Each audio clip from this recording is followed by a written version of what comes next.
삶은 부조리하다. 세상은 우리에게 의미를 주지 않습니다. 그러나 인간은 그 무의미 속에서도 자기만의 태도를 선택할 수 있습니다.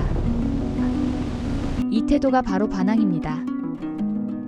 세상의 침묵에 굴복하지 않는 것. 고통 속에서도 인간의 존엄을 지키는 것입니다.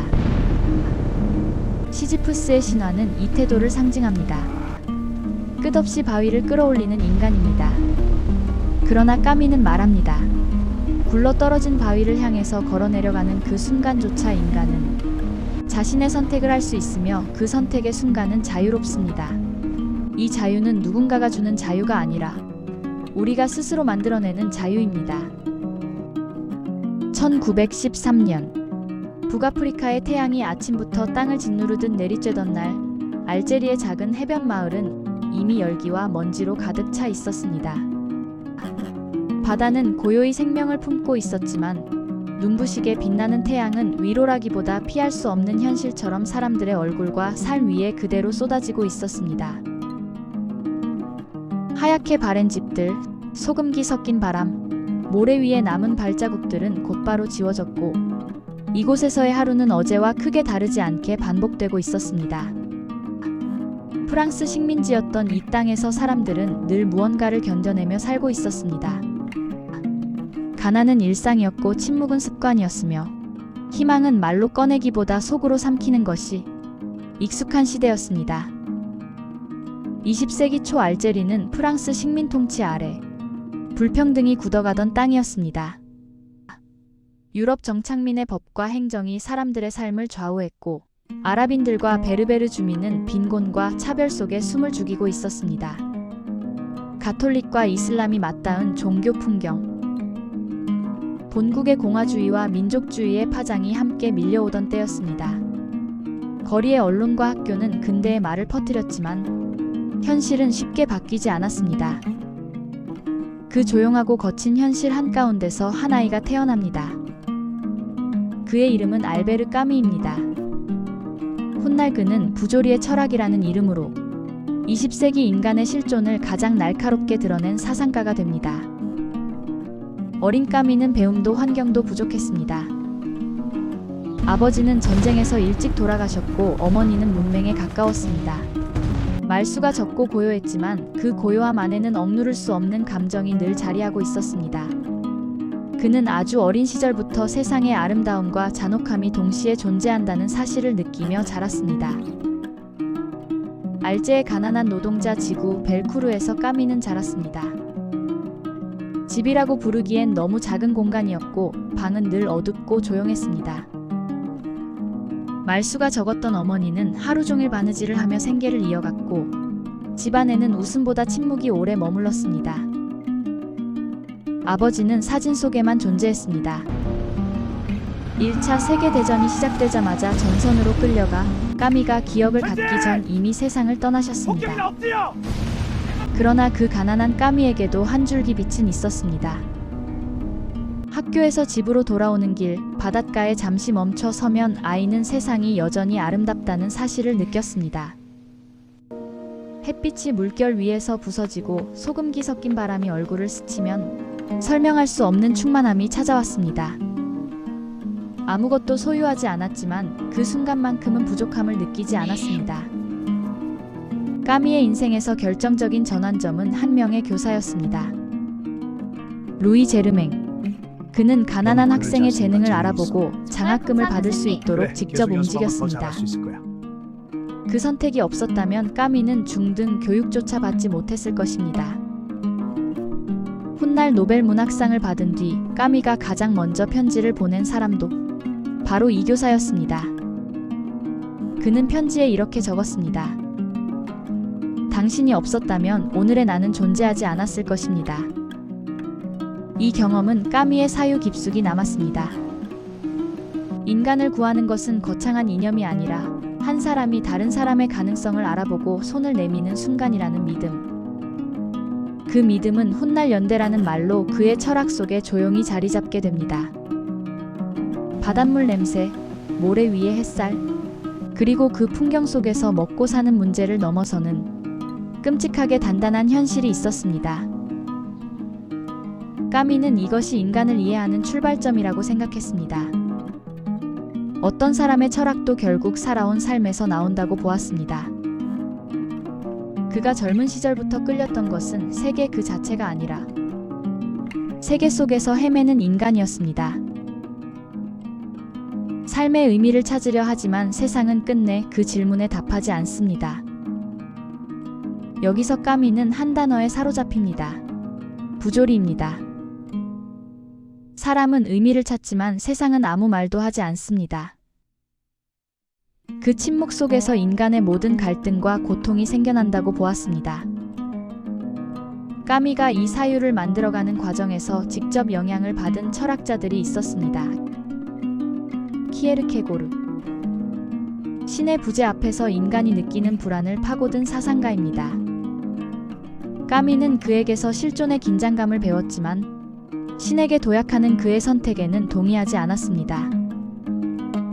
니체. 신이 죽은 시대를 가장 과감하게 드러낸 철학자입니다. 까미는 니체에게서 신 없는 세계에서 인간은 어떻게 살아야 하는가라는 근본 질문을 이어받았습니다. 그러나 니체의 초인 사상은 약자를 배제할 가능성이 있다며 경계했습니다. 또 한 사람, 러시아 문학의 거장 도스토예프스키입니다. 죄와 벌, 고통, 타락, 구원. 까미는 인간의 내면 갈등을 드러내는 방식에서 그에게 깊은 영향을 받았습니다. 이 복잡한 인간의 세계와 두꺼운 감정의 세계를 그는 자신만의 라이트한 문장으로 새롭게 써내려갔습니다. 까미의 사유에서 가장 선명한 이야기는 이방인입니다. 주인공 메르소는 기계적이고 감정 없는 사람처럼 보입니다. 그러나 까미는 말합니다. 그는 무감각한 인간이 아니라 세계와 인간 사이의 노인 부조리를 가장 정확하게 이해한 사람이라고 말입니다. 모든 것은 언제든 사라질 수 있고 삶은 본래 의미를 약속하지 않습니다. 까미는 이것을 있는 그대로 바라보는 용기를 강조했습니다. 그러나 그의 작품은 많은 공격을 받았습니다. 전쟁이 끝난 뒤 파리는 겉으로는 해방의 환호로 가득했지만 내면은 날카롭게 갈라져 있었습니다. 지식인들은 정치적 입장을 요구받았고 침묵은 곧 비겁함으로 오해받기 쉬운 시대였습니다. 까미는 신문 콩바의 편집장을 맡아 저항의 목소리를 냈지만 동시에 폭력과 복수의 논리에 대해서는 끝까지 거리를 두었습니다. 그는 알고 있었습니다. 정의를 말하면서 인간을 수단으로 삼는 순간 또 다른 폭력이 시작된다는 것을. 이 태도는 그를 점점 고립시켰습니다. 많은 이들이 분명한 편을 요구했지만 까미는 끝내 어느 진영에도 완전히 속하지 않았습니다. 그는 혁명의 언어보다 한 인간의 고통을 먼저 보려 했습니다. 사르트르와의 관계도 이 지점에서 균열이 생겼습니다. 한때 가장 가까운 동료였던 두 사람은 정의와 책임의 무게를 두고 다른 선택을 했습니다. 논쟁은 공개적으로 이어졌고 우정은 되돌릴 수 없게 멀어졌습니다. 까미는 그 이후 더욱 조용해졌습니다. 인터뷰를 피했고 사적인 자리에서도 자신의 상처를 길게 말하지 않았습니다. 그러나 그 침묵은 도피가 아니었습니다. 그는 글로 말했습니다. 인간을 희생시켜 얻는 미래라면 그 미래는 이미 실패한 것이라고. 세상이 요구하는 명확한 구호를 외치지 못했을지라도 그는 인간의 존엄 앞에서 한 발도 물러서지 않았습니다. 이 고독한 선택은 그의 철학을 더 단단하게 만들었습니다.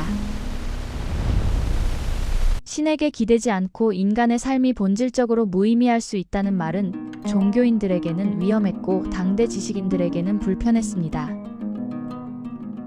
기독교적 구원관과 충돌했고 마르크스주의자들에게는 혁명보다 개인의 도덕적 선택을 강조한다는 점에서 비판받았습니다. 특히 사르트르는 까미가 사회 구조를 너무 얕게 본다며 희생과 투쟁의 중요성을 무시한다고 비난했습니다. 두 사람의 우정은 결국 절교로 끝났습니다. 인간의 자유와 투쟁의 방법을 두고 각자의 길을 걷게 됩니다. 까미는 자신의 사상을 방어하며 이렇게 말했습니다. 인간은 언제나 혼자라고 말입니다.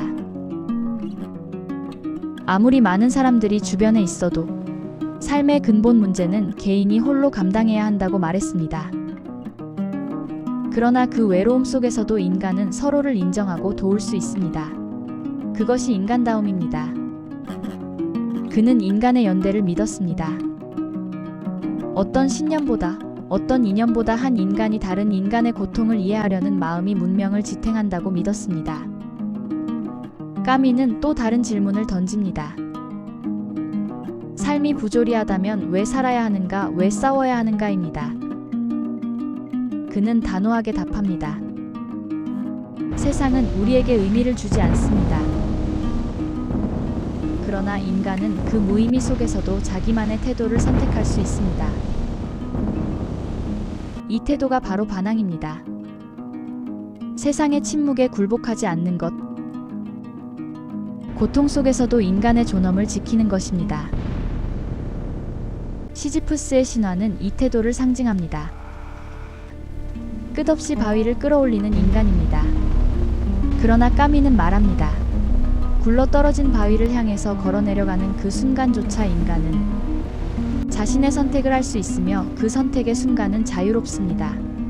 이 자유는 누군가가 주는 자유가 아니라 우리가 스스로 만들어내는 자유입니다. 이 질문은 지금 우리에게 다시 돌아옵니다. 현대인들은 까미의 말에서 현실적인 위로를 느낍니다. 무엇이든 의미를 찾아야 한다는 압박, SNS 속 완벽한 삶들, 끊임없는 비교와 방향을 강요하는 사회 속에서 말입니다. 그 속에서 사람들은 어느 순간 왜 살아야 하지? 라는 질문을 다시 합니다. 까미는 말합니다. 살아야 하는 이유는 없다고 말입니다. 그러나 살아가는 순간마다 태도를 선택할 자유는 있습니다. 그가 말한 반항은 폭력이 아닙니다. 존엄을 지키는 일입니다. 고통과 무의미를 인정하면서도 그 안에서 자신만의 길을 찾는 완고함입니다. 이 메시지는 불안과 우울 속에서 살아가는 현대인에게 가장 현실적인 힘을 줍니다. 삶이 아무리 비어 있어 보여도 하루하루 살아내는 당신의 시간과 감정과 태도는 그 누구도 대신할 수 없습니다. 그래서 그는 인간에게 가장 중요한 것을 연대라고 말했습니다. 아무리 혼자라 해도, 아무리 세계가 침묵해도 서로의 존재를 알아보는 능력, 그것이 인간을 구합니다. 자유, 존엄, 연대. 삶의 조건은 바뀌지 않을지라도 사람은 그 안에서 자신의 의미를 선택할 수 있습니다. 까미는 말합니다. 부조리의 세계에서 유일한 용기는 그럼에도 불구하고 살아가는 용기입니다. 그의 철학은 정답을 주지 않습니다. 오히려 정답을 찾으려는 우리의 조급함에서 조용히 벗어나게 합니다. 그러나 그것은 결코 무력함이 아닙니다. 삶과 세계의 충돌을 인정하고 그 틈에서 어떤 태도를 선택할 것인가입니다. 그 선택의 순간이 인간을 아름답게 만듭니다. 현대인은 이전 세대보다 더 많은 것을 소유하고 있습니다. 정보도, 선택지도, 기술도 비교할 수 없을 만큼 풍부해졌습니다. 그러나 아이러니하게도 삶의 방향에 대해서는 이전보다 더 자주, 더 깊이 길을 잃습니다. 무엇을 선택해야 하는지는 쉽게 알 수 있지만 왜 그것을 선택해야 하는지는 점점 알기 어려워졌습니다. 좋은 삶의 기준은 흐려졌고 사람들은 어느 순간부터 어떻게 살아야 하는가보다 뒤처지지 않으려면 어떻게 해야 하는가를 더 많이 묻습니다. 까미의 철학은 이 상실과 혼란의 시대에 뜻밖일 만큼 차분한 목소리로 다가옵니다.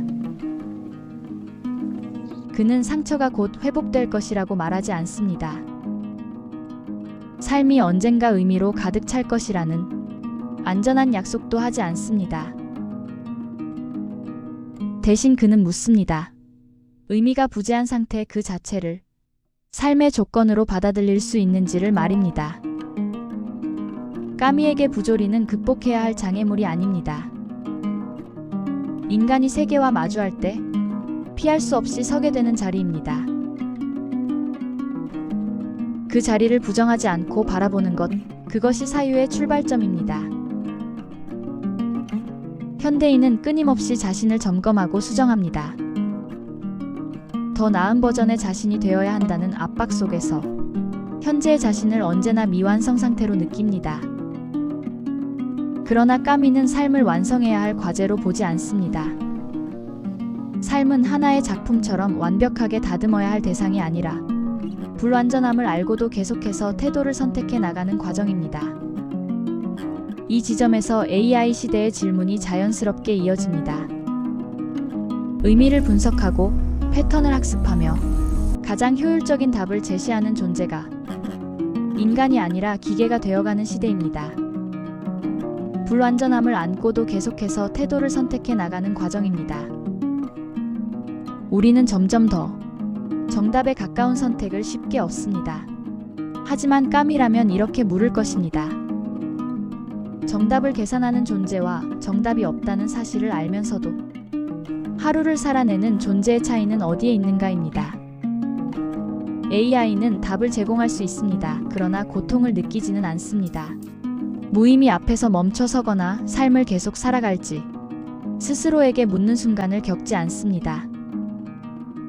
까미에게 인간다움이란 정확한 답을 소유하는 능력이 아니라 답이 없다는 사실을 끝까지 견디는 태도입니다. 그 불확실성 속에서도 존엄을 포기하지 않는 자세입니다.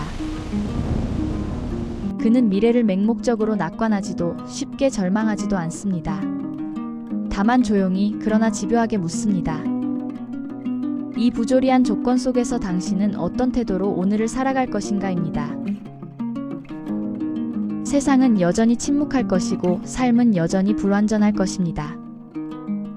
그럼에도 불구하고 살아가기를 선택할 것인가 아니면 삶에서 한 발 물러설 것인가입니다. 까미의 철학은 희망을 약속하지 않습니다. 대신 한 가지 사실만은 끝까지 남겨둡니다. 어떤 세계 속에서도 인간은 자신의 태도를 선택할 수 있다는 것입니다. 그리고 그 선택의 순간이 인간을 인간답게 만든다는 것입니다. 그래서 그는 지금도 이 시대에 유효합니다. 의미를 잃은 사람들에게 새로운 의미를 강요하기보다 의미가 없어도 살아도 된다고 말해주는 가장 정직한 철학자이기 때문입니다. 알베르 까미의 말은 늘 조용했습니다. 삶은 우리에게 의미를 주지 않지만 그렇다고 살아서는 안 될 이유도 주지 않는다고 그는 말했습니다. 세계가 침묵할수록 인간은 더 분명해집니다. 그 침묵 앞에서 도망치지 않고 거짓 위로에 기대지 않으며 그럼에도 오늘을 살아내는 태도. 까미에게 용기란 희망을 믿는 것이 아니라 희망이 없어도 존엄을 포기하지 않는 선택이었습니다. 부조리한 세계에서 끝까지 인간으로 남는 것, 그것이 그가 말한 가장 단단한 자유였습니다. 답이 없는 세계 앞에서 그는 절망 대신 삶을 선택했다. 그 침묵에 맞선 태도가 오늘까지 우리를 깨어있게 한다.